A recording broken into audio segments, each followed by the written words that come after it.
giallo la tragedia familiare, l'anziana non è morta di infarto ma è stata uccisa, trovata morta sul divano della cucina con più coperte addosso. Ad ucciderla sarebbe stato il figlio, operatore scolastico di 52 anni, che poi si è tolto la vita utilizzando la stessa pistola con matricola a brasa. 9 misure cautelari nel mandamento di Misilmeri e Belmonte Mezzagno. Le indagini sono iniziate a seguito di 3 omicidi e un tentato omicidio. Dall'assessorato regionale agli enti locali 100 milioni per i comuni della Sicilia. Musumeci chiede di eliminare la tassa sul turismo in tutti gli aeroporti. Cordara d'Agrigento per l'iniziativa di Mare Vivo. De Luca sceglie come portavoce l'ex Iena Lavardera ed a Messina si candida a rimpiazzarlo un medico Novax. In eccellenze e recuperi ridisegnano la nuova classifica.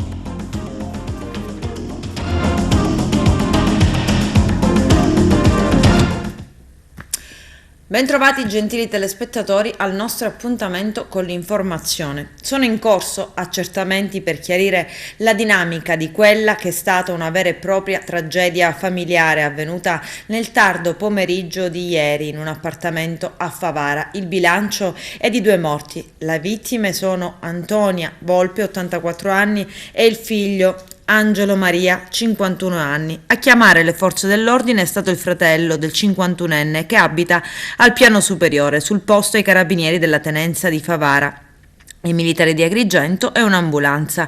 L'inchiesta coordinata dal procuratore aggiunto Salvatore Vella, che in questo momento regge l'ufficio dopo la partenza di Luigi Patronaggio, sta ripercorrendo tutte le ipotesi. Vengono sentiti i testimoni, mentre i militari della sezione investigazioni scientifiche sono al lavoro nell'abitazione dove sono stati trovati i 2 cadaveri. La procura di Agrigento ha aperto un fascicolo d'inchiesta per omicidio. In un primo momento si era ipotizzato che alla base del decesso della donna potrebbe esserci un malore sopraggiunto all'istante subito dopo aver trovato il corpo del figlio Angelo, morto suicida.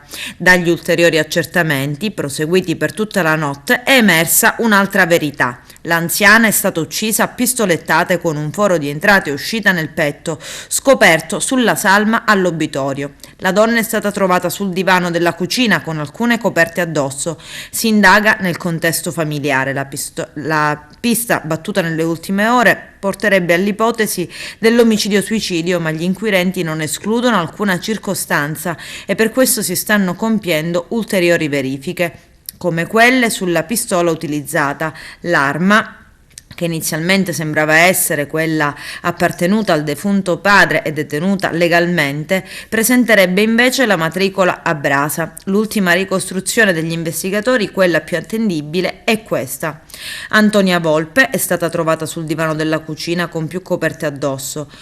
Soltanto quando la salma è stata portata all'obitorio durante la notte è stato accertato dal medico legale che aveva sul petto un foro in entrata e in uscita. Ad ucciderla sarebbe stato il figlio Angelo Maria, operatore scolastico di 52 anni, che si è poi tolto la vita utilizzando la stessa pistola.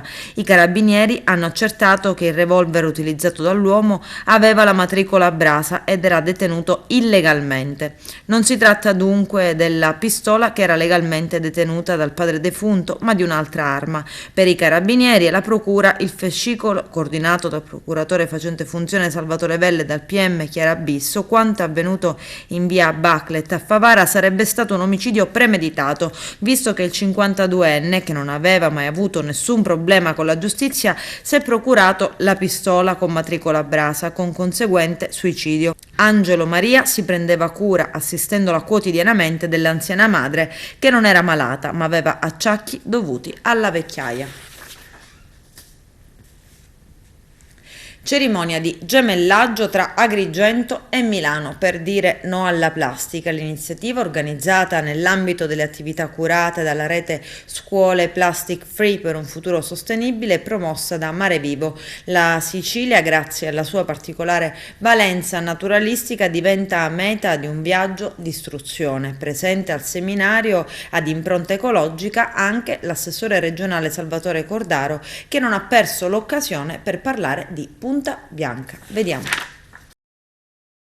Oggi una giornata importante, Plastic Free, organizzato da Mare Vivo. Sì, oggi è una giornata particolarmente importante, un gemellaggio tra due scuole italiane, una scuola di Agrigento e una scuola di Milano, entrambe aderenti alla rete nazionale delle scuole plastic free. La scuola di Milano si trovava qui per un viaggio di istruzione e l'abbiamo coinvolta in questo gemellaggio che si è suggellato ai piedi del Tempio della Concordia, un momento veramente emozionante, un momento che sicuramente gli studenti di entrambi gli istituti ricorderanno a vita, ma questo gemellaggio non sarà soltanto un gemellaggio fine a se stesso, ma sarà un gemellaggio che porterà avanti altri progetti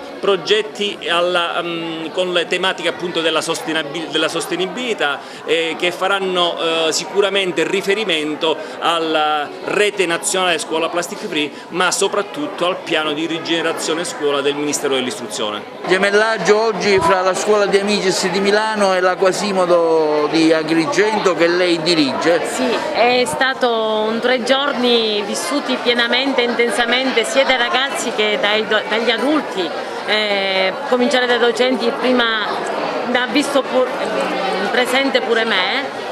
Questo gemellaggio intitolato Abitare il mondo in modo nuovo è stato un grande momento per la scuola, vissuto davvero con grande emozione da parte dei ragazzi ma anche da parte dei docenti, e ha dato modo di far conoscere due realtà distanti tra di loro con un comune denominatore: essere scuole plastic free. Due istituti in un territorio così diverso, la Lombardia e la Sicilia, che si uniscono per dare vita a un percorso che molte scuole siciliane hanno già cominciato, su questo in Lombardia siamo indietro, di plastic free, e vogliamo andare anche oltre, realmente di transizione ecologica, di passaggio verso una consapevolezza sostenibile.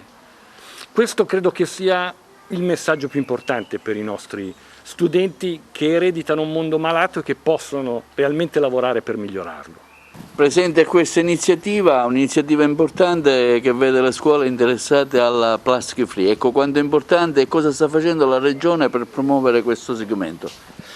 La Regione con il governo Musumeci ha messo al centro della sua agenda politica il tema della tutela dell'ambiente e della valorizzazione dei nostri tesori ambientali.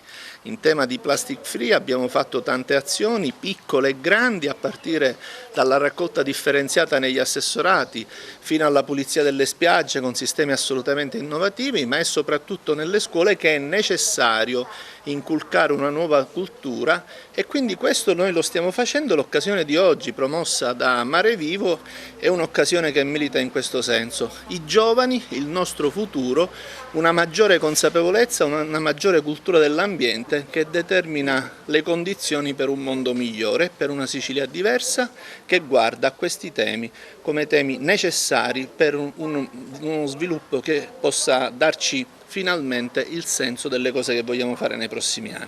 Ma abbiamo la necessità sicuramente di affrontare in maniera concreta il tema dei rifiuti, e posso dire con orgoglio che siamo quasi pronti ad istituire la riserva di Punta Bianca, e laddove prima si facevano le esercitazioni militari, oggi nascerà, grazie anche al consenso dei comuni interessati, Agrigento e Palma di Montechiaro, una nuova riserva, un nuovo luogo, un nuovo tesoro ambientale che grazie all'assessore Cordaro e al governo Musumeci diventa fatto.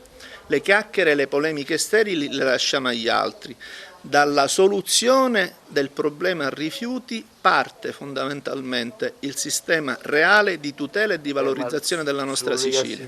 Allora, il Ministero dell'Istruzione ha fortemente voluto il piano Rigenerazione Scuola. In cosa consiste? Consiste in un nuovo modello educativo per tutte le scuole italiane per educare i ragazzi ad abitare il mondo in modo nuovo. Ma cosa significa? Significa che devono andare verso un uso sostenibile e un abitare sostenibile. Per questo il concetto del superare la plastica monouso. Ecco, in questo senso come viene recepita l'iniziativa da parte delle scuole, in particolare anche degli studenti che poi lo trasmettono alle famiglie ovviamente?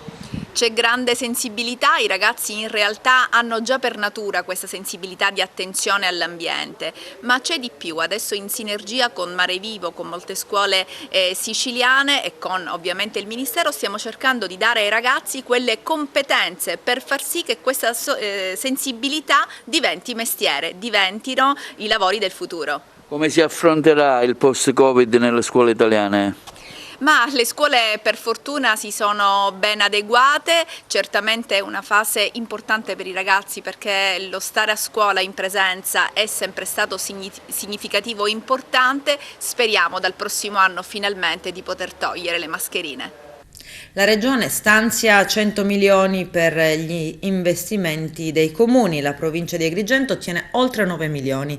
I 391 comuni siciliani sono stati suddivisi in 8 fasce in base al numero della popolazione e per la ripartizione economica sono stati utilizzati gli stessi parametri del 2021. Il nostro direttore Arturo Cantella.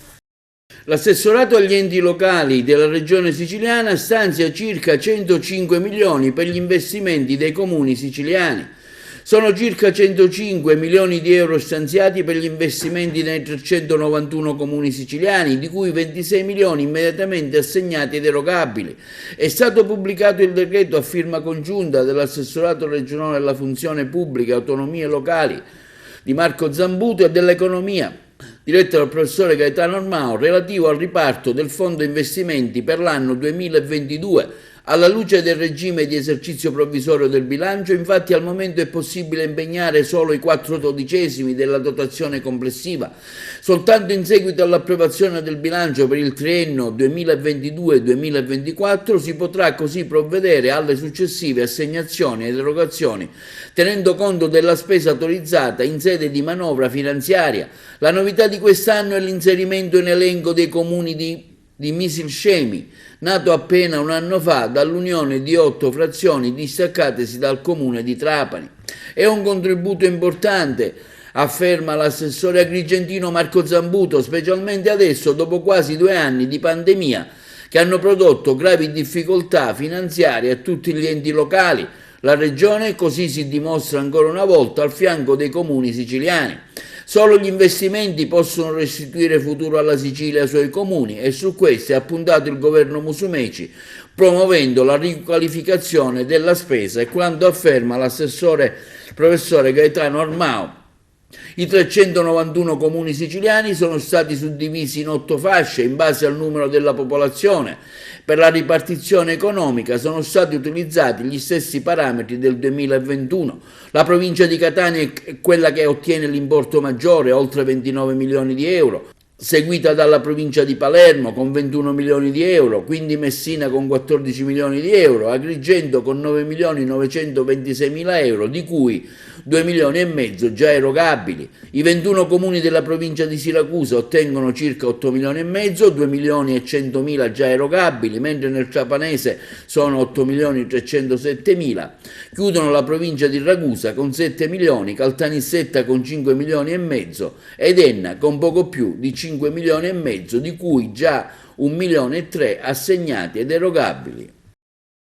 Eliminare la tassa sul turismo in tutti gli aeroporti italiani, così da accelerare la ripresa post-Covid del settore. Lo ha detto il presidente della regione siciliana Nello Musumeci incontrando a Palazzo d'Orleans il direttore commerciale di Ryanair, la prima compagnia aerea in Italia e fra le prime in Europa. Vediamo. Il presidente della regione Musumeci incontra i vertici della compagnia aerea Ryanair al fine di eliminare da parte di Draghi la tassa sul turismo in tutti gli aeroporti italiani, così da accelerare la ripresa post-Covid del settore. In tal senso ribadiamo la nostra richiesta al governo Draghi affinché la cosiddetta addizionale sui diritti d'imbarco venga cassata definitivamente. La sua cancellazione infatti può giocare un ruolo cruciale nel supportare la ripresa turistica locale e assicurare alla Sicilia di rimanere competitiva rispetto ad altre destinazioni europee che allo stesso modo stanno cercando di attrarre le compagnie aeree per far recuperare rapidamente il proprio turismo. Questo quanto affermato dal presidente della regione incontrando a Palazzo Orleans John McKean, direttore generale di Ryanair, la prima compagnia aerea in Italia, tra le prime in Europa. Alla riunione hanno partecipato anche i vertici della società Il presidente Musumeci ha comunicato inoltre di avere scritto al presidente del Consiglio Mario Draghi, al presidente della Conferenza delle Regioni e delle Province Autonome Massimiliano Fedriga per chiedere la soppressione della tassa o quantomeno la sua sospensione per gli aeroporti regionali con traffico al di sotto di 1 milione di passeggeri. L'impatto dell'addizionale è maggiore per gli scali di piccole dimensioni, dove la tassa può rappresentare fino al 45% del totale dei diritti aeroportuali. In occasione della precedente sospensione temporanea dei voli, Ryanair ha disposto lanciando 13 nuove rotte con 29 voli settimanali, 22 voli aggiuntivi su 17 rotte esistenti come parte del programma di recupero per l'Italia. Per quanto riguarda la prossima stagione estiva, la compagnia Ryanair, numero 1 in Italia, mette in campo oltre 730 rotte, 68 nuove in 29 aeroporti italiani, comprese 101 rotte operate da e per gli scali siciliani. Ryanair ha contribuito fortemente allo sviluppo della connettività degli aeroporti dell'isola. Da quando è iniziato a operare alla base di Trapani, il numero dei posti letto nella provincia è aumentato del 3% su base annua e il numero dei turisti del 13% in 5 anni, mentre per l'aeroporto di Comiso si è quintuplicato il traffico, con le offerte di posti letto aumentate del 26% in 5 anni. Mafia, colpo al mandamento di Belmonte Mezzagno, 9 arresti. Stanotte i carabinieri del nucleo investigativo hanno fatto scattare un nuovo blitz che ha smantellato il nuovo vertice del clan. Negli ultimi 3 anni nel centro alle porte di Palermo si è verificata una misteriosa catena di sangue dopo l'arresto e il pentimento del capomafia Filippo Visconti. Dal 2019 si sono poi verificati 3 omicidi e un tentato omicidio. Vediamo. Sono 9 e sono tutti accusati di associazione di tipo mafioso, porto e detenzione di armi clandestine e ricettazione. È stata denominata Limes l'operazione messa a segno dai militari dell'Arme, scattata all'alba di stamani su ordinanza del GIP nella nota cittadina di Belmonte Mezzagno, alle porte di Palermo. In manetta il bracciante agricolo Agostino Giocondo, 52 anni, considerato personaggio di spicco della famiglia, per la quale avrebbe coordinato le attività, così si legge nella nota, nei settori tipici di controllo di Cosa Nostra. Gli altri destinatari della misura sono Gregorio Crini, Pietro Gaeta, Giovan Battista Martini, Pietro Pizzo, Giuseppe Martorana, Salvatore Billeci, Vincenzo Sunseria e Salvatore Giocondo. A condurre le indagini sotto il coordinamento della direzione distrettuale antimafia sono stati i carabinieri del comando provinciale, che hanno dato seguito alle operazioni degli ultimi 15 anni, dall'operazione Perseo del 2008 a quella di 10 anni dopo. Cupola. Limes, non a caso, ha il significato di sentiero, strada, percorso, lo stesso percorso che hanno simultaneamente imboccato boss e forze dell'ordine, a scapito però dei primi. Sussistono gravi indizi, prosegue la nota, del comando provinciale dell'Arma diretto dal generale Giuseppe De Liso per affermare la piena operatività dell'organizzazione criminale Cosa Nostra a Belmonte, che nell'ultimo triennio, lo ricordiamo, è stato teatro dei più eclatanti fatti di sangue dell'intera provincia di Palermo, immortalando un contesto territoriale caratterizzato da uno spietato ricorso alla violenza, ma anche all'uso delle armi. Dall'attività investigativa è emerso come Giocondo avrebbe curato il mantenimento dell'ordine pubblico sul territorio, adoperandosi insieme agli altri arrestati per la risoluzione di controversie tra privati. Risulterebbe essersi attivato per il sostentamento dei detenuti della famiglia di Belmonte e per la restituzione della refurtiva asportata ad un commerciante organico alla famiglia mafiosa e anche agli arrestati. Le telecamere degli investigatori hanno persino ripreso un raid incendiario in diretta. Restano poi i misteri di Belmonte, che neanche il pentimento di Filippo Visconti alla fine del 2018 ha saputo diradare. Il suo arresto e probabilmente il suo pentimento hanno determinato un terremoto in città. Nell'ambito di quest'ultima indagine sono state sequestrate anche delle armi, un fucile da caccia marca Winchester calibro 12 con matricola parzialmente punzonata e una revolver 38 Special Smith & Wesson con matricola brasa. La pistola a provento di una vecchia rapina è stata sequestrata nel corso di un tentativo fatto dai boss di venderla ad alcuni palermitani. I carabinieri ritengono che Giocondo sia stato il custode dell'arsenale proprio di Belmonte Mezzagno. Confimpresa ha lanciato una petizione contro l'installazione del rigassificatore a Porto Empedocle, ma anche la città di Agrigento aveva presentato ricorso al TAR. Arturo Cantella. Continua il dibattito per il rigassificatore a Porto Empedocle e ogni giorno che passa si arricchisce sempre di più novità. Ad animarlo oggi è il presidente di Confimpresa Alessio Lattuca, storico oppositore dell'impianto a Porto Empedocle, che afferma chiedendo se le autorizzazioni sono in regola in una missiva indirizzata all'attuale sovrintendente a beni culturali di Agrigento, l'architetto Michele Benfari. La battaglia del rigassificatore va avanti sin dal 2000, il progetto fu approvato nel 2009 dal governo di Raffaele Lombardo. Poi fu bloccato, ora lo si vuole riesumare considerando che l'amministratore delegato Starace dell'Enel ha messo sul piatto ben 1 miliardo di euro.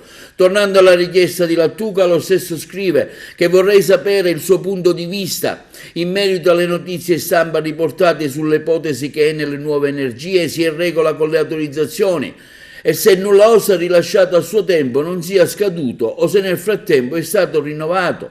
Intanto il sindaco di Agrigento ha firmato il suo ricorso alla realizzazione dell'opera a Porto Empedocle. Lo abbiamo sentito ai nostri microfoni. Io ho firmato il ricorso, io sono contro ogni forma di inquinamento ambientale, quindi potete capire bene qual è il mio intento, qual è il mio indirizzo. Oggi ho firmato il ricorso, ho fatto anche una richiesta di accesso agli atti per poter verificare tutte le autorizzazioni che sono comunque già scadute e andrò avanti con tutta la mia città. Regionali, l'ex Iena Ismaele Lavardera torna in politica, sarà portavoce di Cateno De Luca ma anche candidato all'Ars. C'è il servizio. Che significa fare il sindaco di Sicilia? Significa vivere questo ruolo di presidente non facendosi oppiare il cervello da queste mura. Vedete, il buon Musumeci ha semplicemente avuto e subito le conseguenze dei fasti del palazzo. Pare che ci sia una leggenda maledetta. Chi diventa presidente quasi esce pazzo, ma non pazzo come lo intendiamo noi, intendiamo pazzo nel senso che si scollega dalla quotidianità e dalla realtà. C'è questo delirio di onnipotenza che Musumeci ha incarnato bene, non solo perché nel DNA il ventennio ovviamente è al cubo, ma proprio perché a questo si è aggiunto esattamente l'effetto, l'oppio del palazzo. Fare il sindaco invece significa avere il contatto con la realtà minuto per minuto. Questo è sindaco di Sicilia, vivere il ruolo sempre con quella tensione e senza pensare a quella che è la logica di rendita. Per la sera sono arrivato, ora ne vedremo fra cincarne. Allora, sindaco, abbiamo chiesto ad Ismaele com'è nata l'idea di sposare la sua causa. Ci racconti com'è nata la sua idea invece di contattare Ismaele? Noi ci siamo contattati quasi per scherzo, come si fa tra fanciulli. Lui lo è per età, io lo sono per indole, e quindi un messaggino, uno scambio. Poi c'è stato anche un amico in comune di Messina, sono molto amici con lui, dice: ma perché alla fine non ti incontri, forse viene qui a trovarmi? Ho detto: guarda, io verrei, tanto se mi registra non c'ho niente da nascondere. E abbiamo mangiato una pizza dove ci siamo confrontati e lì lui mi ha svelato qual era il suo sogno. E quello che io voglio contribuire a cambiare questa terra, perché se no me ne vado. D'altronde io ho un contratto di lavoro che mi permette di vivere a Roma, a Milano, ovunque. Continuo a rimanere qui perché ho i miei affetti, sì, ma io amo la mia terra. E io l'ho guardato un po' così, sbalordito, ho detto: ma scusami, hai bevuto o realmente tu vuoi fare un'operazione del genere? Ma io la voglio fare.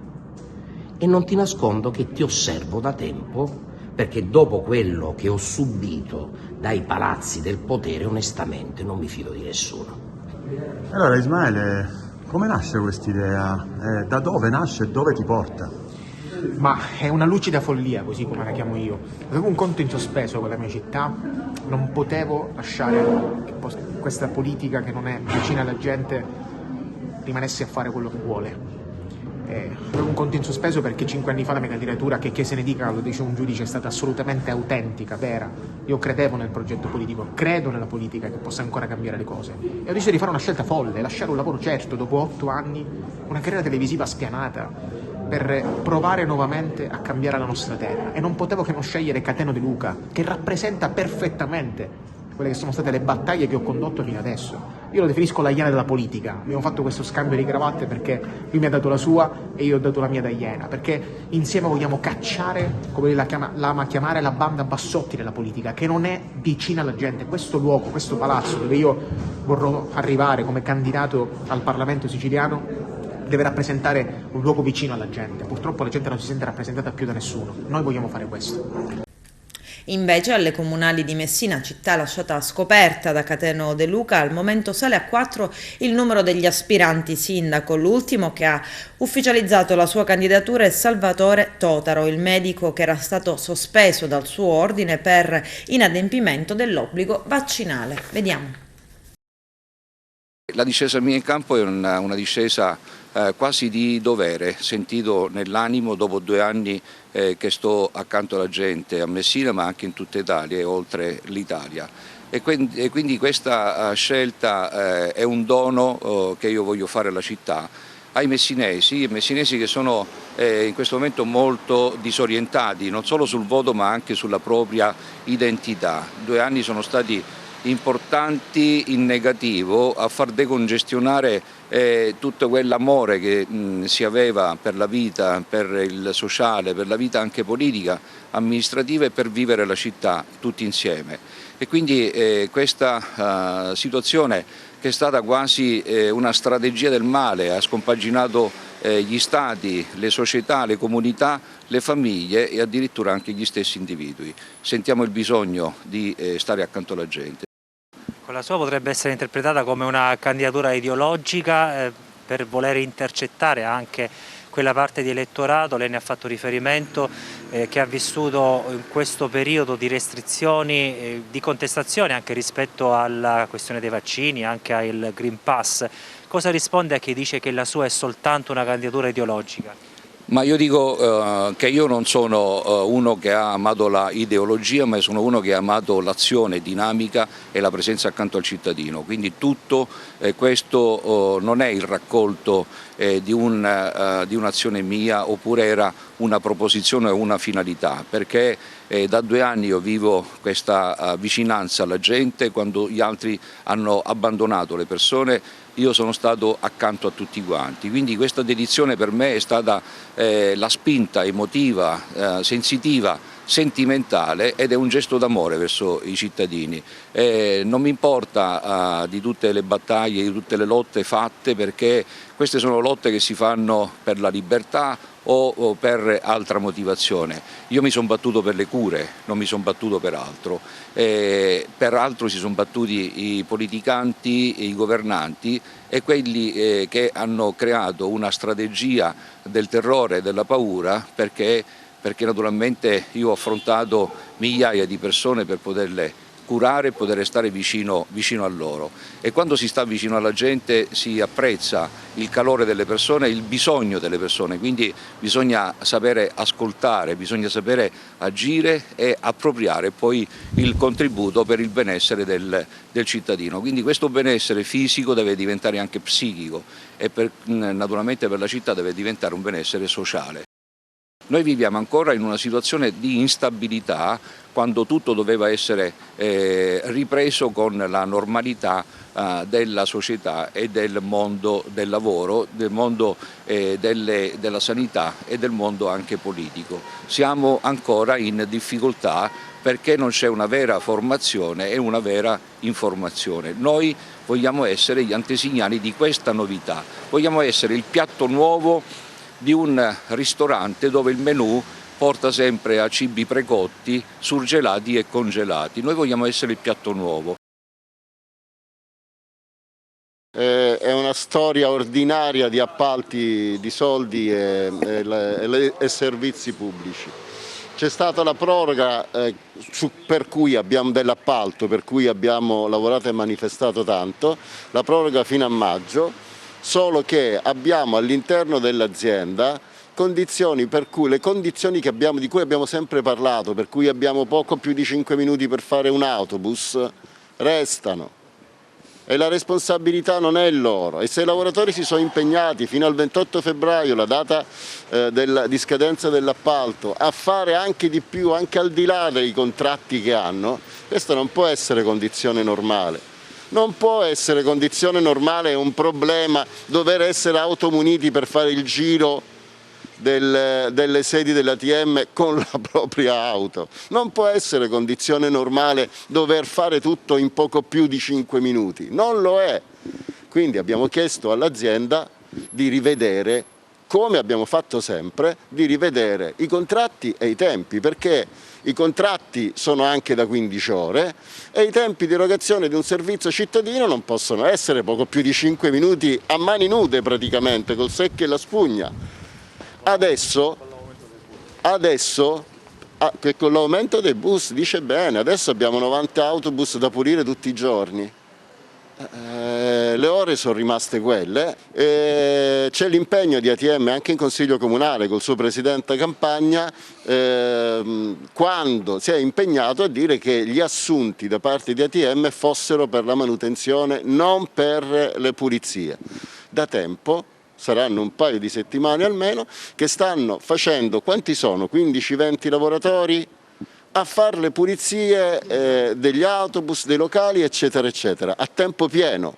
Considerate che da anni stiamo dicendo che c'è un servizio di appalto insufficiente, perché loro sono 8 persone, vogliamo esagerare, a metà orario, quindi come se fossero 4 persone a tempo pieno, e la colpa era di questi lavoratori perché i bus non si pulivano decentemente, perché i locali non si pulivano decentemente. Adesso c'è la pubblicità, a tra poco, vi aspetto. Appuntamento tematico sul fair play per l'istituto IPIA, in cattedra il Panathlon di Agrigento. Arturo Cantella. Una serie di incontri oggi con l'associazione Panathlon per iniziare, per educare i ragazzi e coinvolgerli su principi sani, no al bullismo, no alla droga, no al razzismo. Insomma, un istituto sempre attento a queste tematiche. Presidente. Sì, senz'altro. Oggi siamo molto contenti perché abbiamo ripreso anche le attività per quanto riguarda i convegni in presenza, oggi per quanto riguarda la sede di Aragona, domani per la sede di Racalmuto. Abbiamo aderito con grande piacere a questo progetto, il Fair Play riparte dalla scuola, perché proprio riteniamo che dalla scuola bisogna ripartire per introdurre questi concetti fondamentali che sono il rispetto di sé e il rispetto degli altri. La scuola è preposta per la tutela dei diritti e per tutelare tutti coloro che si trovano in difficoltà, e quindi è giusto che la scuola riparta e che partecipi a queste iniziative, perché praticamente il fair play, come tutti sappiamo, significa gioco corretto, ma non è soltanto questo, e quindi giocare in maniera leale, ma è un concetto che possiamo applicare benissimo all'interno della nostra scuola e all'interno di tutte le scuole, perché sostanzialmente introduce dei principi e dei valori, degli ideali che sono fatti propri dall'istituzione scolastica, quindi quelli della lealtà, della tutela degli altri, della tolleranza, della non violenza, ed è chiaro che questi principi possono sicuramente aiutare e contribuire a emarginare i cosiddetti bulli e a tutelare i ragazzi dal cyberbullismo. L'associazione Panathlon oggi presente anche all'IPIA Fermi, insomma una sensibilizzazione a 360 gradi nei vari istituti scolastici. Oggi qui si discute di no al bullismo, no alla droga, no all'omertà, insomma principi sani e importanti per i giovani che dovranno affrontare la loro vita. Sì, questi sono principi fondamentali per la crescita dei giovani e il nostro obiettivo è parlarne attraverso lo sport per educare i ragazzi a una società migliore. È un progetto molto importante a livello internazionale, a livello nazionale, che noi di Agrigento stiamo cercando di propalare nelle scuole di ogni ordine e grado di Agrigento e della provincia. Devo dire con soddisfazione particolare, ma anche gratificazione per il fascino che hanno avuto questi incontri finora, che oggi con la presenza degli allievi dell'Istituto Professionale Enrico Fermi di Agrigento, di Aragona, abbiamo superato le 1000 unità, più di 1000 studenti hanno partecipato a questi incontri. Siamo arrivati a metà del calendario e quindi siamo veramente orgogliosi di questo lavoro che stiamo facendo e della condivisione che stiamo riuscendo a ottenere. In questo desidero ringraziare tutti i dirigenti scolastici e i docenti delle scuole di ogni ordine e grado, primaria, secondaria e superiore, che ci hanno dato questa opportunità, e ringrazio anche gli studenti perché attraverso il confronto con essi noi abbiamo imparato ancora qualcosa. Inaugurata una sala dedicata al taglio e styling per le detenute dell'Istituto Penitenziario Antonio Lorusso Pagliarelli nella sezione femminile. Vediamo. Inaugurata un'area attrezzata dedicata al taglio e allo styling per le detenute dell'Istituto Penitenziario Antonio Lorusso Pagliarelli di Palermo all'interno della sezione femminile. L'iniziativa rientra in un progetto benessere dedicato alle detenute del reparto grazie alla donazione di specifiche attrezzature da parte dell'associazione Inner Web Club Palermo Centro. L'obiettivo è stato quello di valorizzare l'immagine femminile e di favorire la convivenza creando un momento di socializzazione, ma anche per porre le basi all'introduzione dei corsi di formazione a cui le ristrette potranno partecipare per ottimizzare meglio il loro tempo in prigione e per assicurarsi un futuro migliore.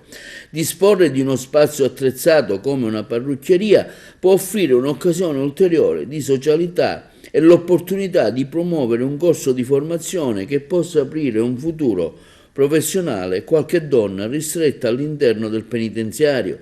La donazione e la generosità di saloni di parrucchiere e di cosmesi hanno consentito di dare vita all'iniziativa. L'obiettivo del progetto è quello di non far perdere alle donne la propria femminilità, ma anche quello più grande di formare le detenute per un futuro migliore. Quando usciranno dal penitenziario potranno così utilizzare ciò che hanno imparato, un'occasione per trovare un lavoro.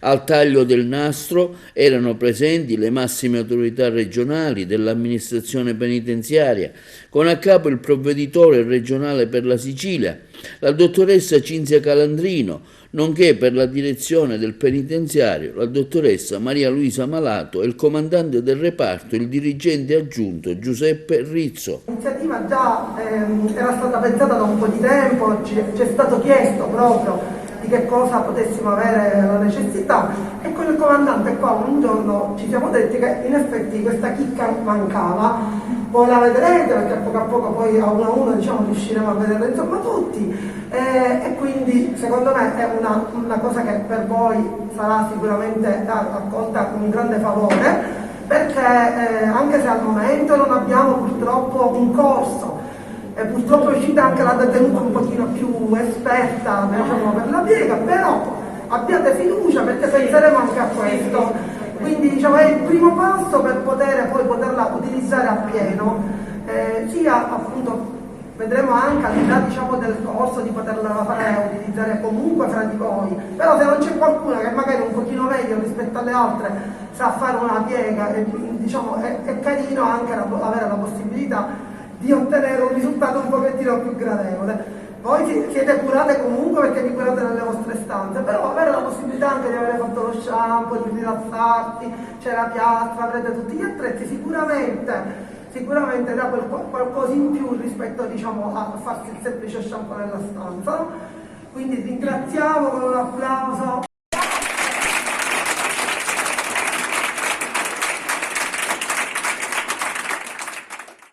Siamo allo sport, calcio, eccellenza, recuperi e nuova classifica. I dettagli con Carmelo Lentini. Si sono giocati 3 recuperi del campionato di eccellenza questo mercoledì, i cui risultati hanno parzialmente rimodulato la classifica generale. Il Casciotemene ha perso a Caltanissetta con la Nissa per 2-1, a conclusione di una gara generosa e decisa da una doppietta di Rizzi. La compagine del neotecnico benedettino ha avuto una forte reazione ed era riuscita a pareggiare con Santiago. Poi il gol della vittoria sempre con Rizzi. Malgrado un forcing insistente, il risultato non è cambiato ed ecco arrivare la 12ª sconfitta consecutiva per la compagine agrigentina. Intanto si è giocato anche lo scontro Don Carlo Misilmerienna ed è stato molto tirato ed in ballo c'era la posizione di classifica da conquistare per i prossimi playoff. Il Misilmeri parte bene ma è Lenna a trovare il vantaggio al 31esimo con l'attaccante De Luca. Nel secondo tempo il palermitano Manfred trova il pari rimettendo tutto in discussione, ma non è finita perché al 74esimo i gialloverdi ennesi usufruiscono di un calcio di rigore trasformato da Amaya. Tutto sembra predestinato, ma in pieno recupero il Misilmeri evita la sconfitta trovando il gol del pari con Lucera. Nella terza ed ultima gara in programma il Monreale si aggiudica la gara con il Marsala e prenota un posto per la disputa play-out. A decidere la gara sono stati Gastoni sul calcio di rigore e Namio. Il Marsala aveva accorciato le distanze in pieno recupero con Ferraro. Questa gara è stata giocata a porte chiuse. Intanto la gara Parma-Valle Acregas verrà recuperata sabato prossimo 9 aprile a partire dalle ore 16. Lo ha deciso la Lega Calcio con un proprio comunicato. Come si ricorderà, questa sfida non si è potuta giocare per impraticabilità del terreno di gioco dello stadio Lo Monaco di Partanna Mondello. Per questa gara di recupero della 13ª di ritorno cambia l'arbitro. Sarà infatti Giuseppe Mattace Raso di Messina con assistenti Alessio Reitano di Ciriale e Salvatore Nigrelli di Barcellona Pozzo di Gotto. Con questo è tutto, termina qui l'edizione del telegiornale. Grazie per la gentile attenzione e per essere stati con noi. A presto.